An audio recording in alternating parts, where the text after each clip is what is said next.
Shalom teman-teman, jumpa lagi dengan saya Yoel. Dalam video kali ini kita akan belajar bersama-sama tentang dunia pelayanan anak, dunia kita bersama.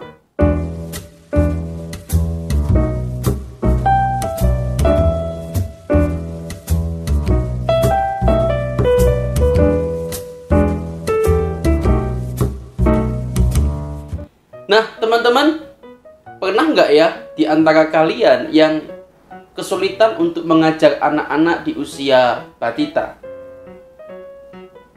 Saya pernah mendengar beberapa teman-teman sangat kesulitan sekali mengajar anak-anak usia ini. Memang usia ini adalah usia yang sulit untuk kita pahami. Apalagi kalau kita nggak pernah mengajar anak-anak kemudian disuruh mengajar anak balita, maka tentunya kita itu mengalami kesulitan-kesulitan tersendiri. Entah bagaimana cara ngomongnya, entah anak itu tahu atau tidak, dan lain sebagainya.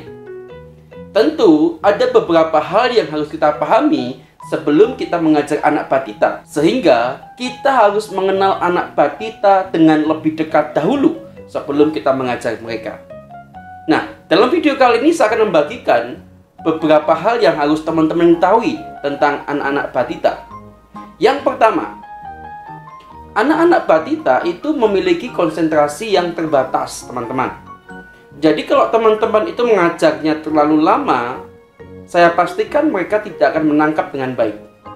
Karena daya konsentrasi mereka itu sangat terbatas.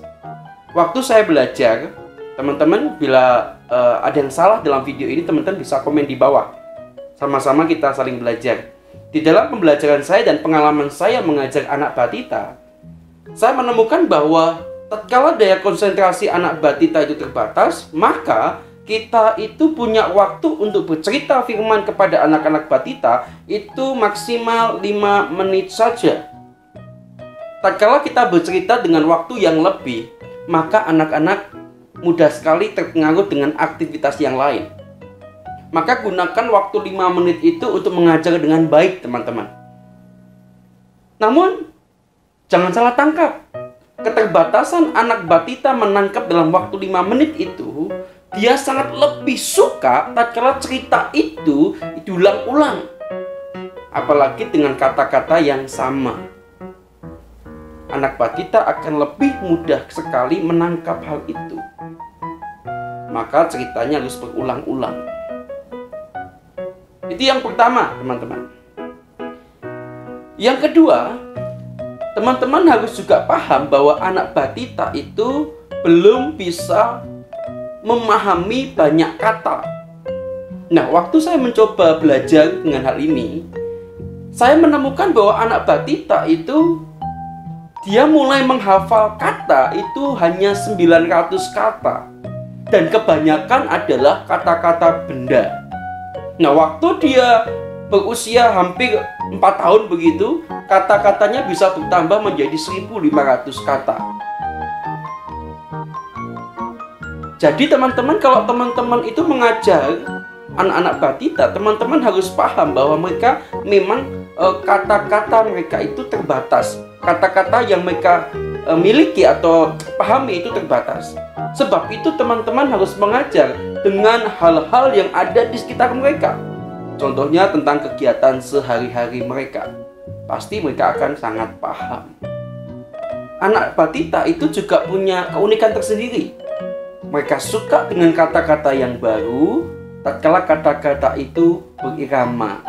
Jadi misalkan teman-teman mengajar anak balita, kemudian teman-teman mengajarkan satu kata. Misalkan nih, kalau dalam pembelajaran kami di sekolah minggu itu ada namanya kata covenant, ya, perjanjian. Wah, ini kata yang sulit dipahami anak-anak. Tapi tatkala kata-kata diulang-ulang terus-menerus, anak balita itu akan semakin memahami kata itu dengan baik. Sebab itu perlu sekali guru sekolah minggu untuk mengenalkan kata-kata baru kepada anak-anak. Dan tidak cuma sekali, harus diulang-ulang kata itu, supaya anak-anak balita itu menangkap apa yang kita sampaikan. Yes. Kemudian yang ketiga, teman-teman, teman-teman harus juga memahami anak-anak balita atau anak-anak di usia 0 sampai 3 tahun itu, mereka lebih senang belajar dengan panca indera mereka. Panca indera itu ada 5, teman-teman. Yaitu indera perasa, yaitu lidah, kemudian pendengaran, telinga, penglihatan mata, penciuman hidung, dan peraba. Nah, tatkala teman-teman bercerita kepada mereka, maka teman-teman harus melibatkan panca indera mereka. Misalkan teman-teman mau mengajarkan tentang bau harum, maka anak-anak harus mencium bau harum itu. Nah, kesulitannya adalah tatkala kita mengajar itu tidak tatap muka, seperti online yang kita jalani dalam beberapa waktu ini mungkin ke depan. Bagaimana caranya? Teman-teman harus bekerja sama dengan para orang tua. Jika teman-teman khusus mengajar anak batita, maka orang tua akan membantu anak-anak untuk mendengarkan firman dari teman-teman yang teman-teman sampaikan. Tentu juga dengan peraga yang teman-teman miliki, dan mungkin kalau harus melibatkan anak soal bau, soal perasa dan lain sebagainya, teman-teman bisa melibatkan orang tua untuk menyediakannya di rumah. Jadi tatkala teman-teman mengajar, orang tua sudah mempersiapkan alat-alat itu dengan baik. Karena anak batita itu belajar dari panca indera mereka. Jadi teman-teman belajarlah waktu teman mengajar anak-anak batita, gunakan 5 panca indera mereka di dalam cerita, teman-teman. Yes.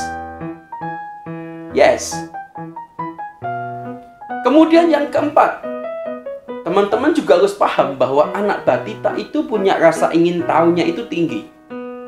Jadi tatkala teman-teman mengajar cerita, kalau anak-anak batita tanya, apa ini? Jelaskan itu berulang kali dalam cerita teman-teman. Karena anak batita itu memang rasa ingin tahunya tinggi. Memang hal itu bisa membuat kita bosan tatkala kita mengajar anak-anak batita. Namun itulah gaya mereka belajar. Mereka akan belajar tanya terus-menerus. Bahkan terkadang apa yang mereka sudah tanyakan itu akan ditanyakan kembali. Itu adalah tanggung jawab teman-teman, bahkan tugas teman-teman untuk menjelaskan apa yang ditanyakan anak batita kepada teman-teman dengan baik. Jangan merasa bahwa teman-teman itu melakukan sesuatu yang sia-sia, tidak. Tapi justru waktu teman-teman menjawab dengan baik, maka teman-teman sudah melakukan tugas tanggung jawab teman-teman mengajar dengan baik. Tatkala anak-anak batita itu bertanya beberapa kali tentang hal yang sama.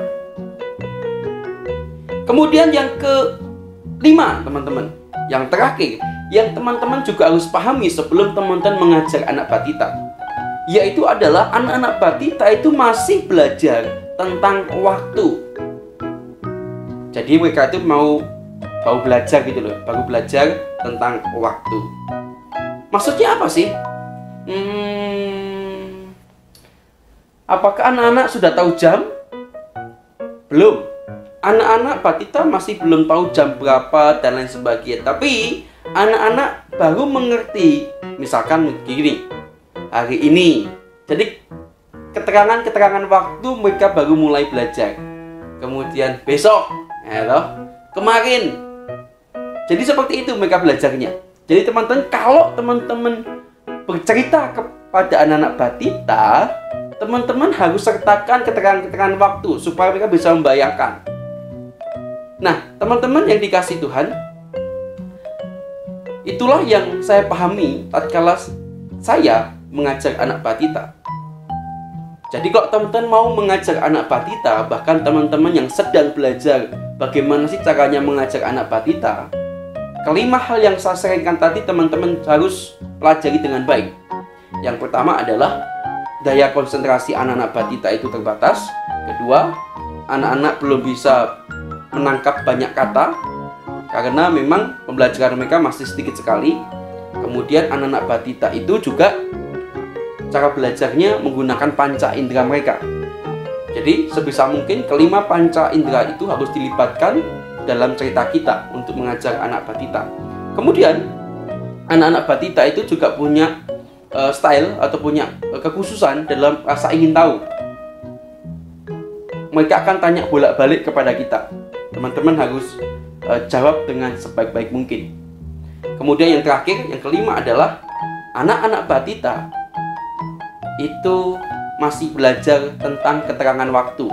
Sekian dulu dari saya. Bila teman-teman tahu banyak hal tentang anak-anak batita, silahkan share di komen di bawah supaya kita sama-sama belajar. Dan jangan lupa, bila teman-teman terberkati akan adanya channel ini, teman-teman bisa subscribe, like, dan share supaya teman-teman guru sekolah minggu yang lainnya itu pun juga terberkati akan adanya channel ini. Tuhan Yesus memberkati kita. Bye-bye.